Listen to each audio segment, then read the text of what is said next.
welcome. I'm Master Lama Rasaji, and this is our Wednesday edition of Rasaji Speaks. Hope you're having a great week.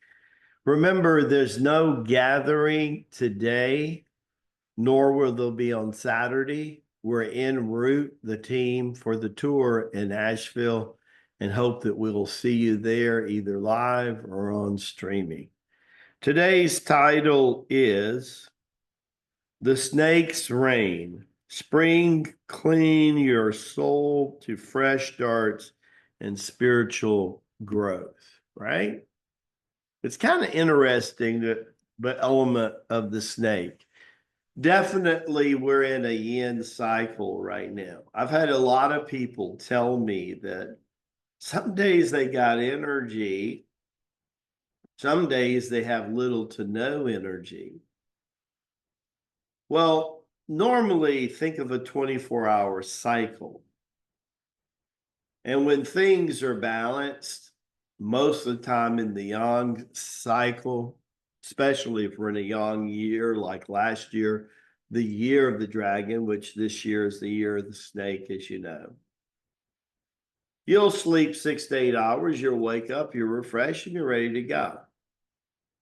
What happens in a yin cycle sometimes, or especially in a yin?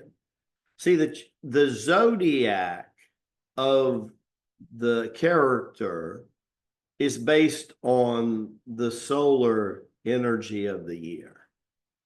But yet, when we have Mercury go retrograde, what we refer to as the yin cycle that happens 3 times a year, what happens is that every about 112 to 115 days, you get a strong yin influence.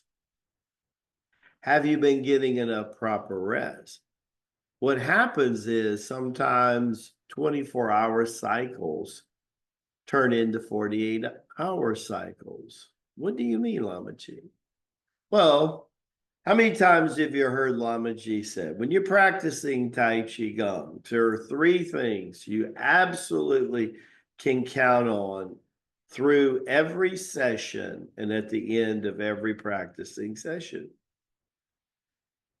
When you bring your body into balance during that moment, especially your chanda, your spirit, mind, and body, do you feel extra energy?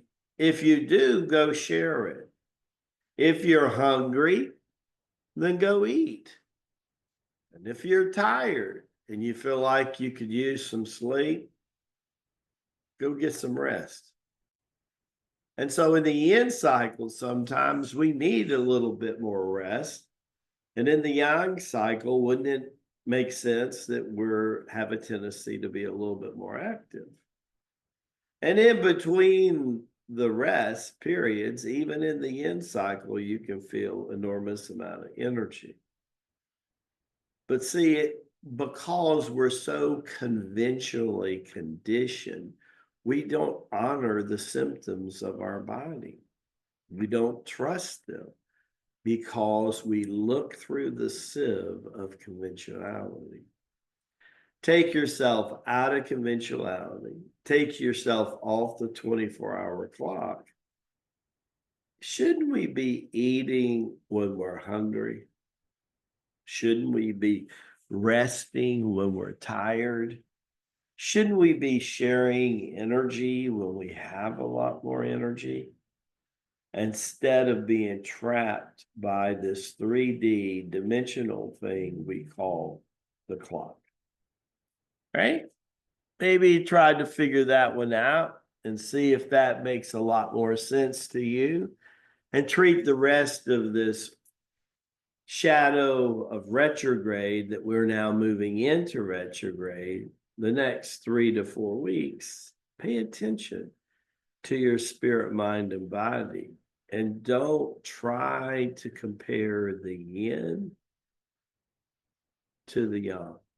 Compare the yin to the yin and the yang to the yang. As we say in Tibet, Baraka Bashai, may the blessings be. Remember, teachers, that we are having a training tomorrow at 3 o'clock with hors d'oeuvres. And also for the staff, we have a lunch together around high noon. Check with Lynette. The staff's meeting tomorrow at about 12 o'clock. God bless you. Hope I see you at the tour.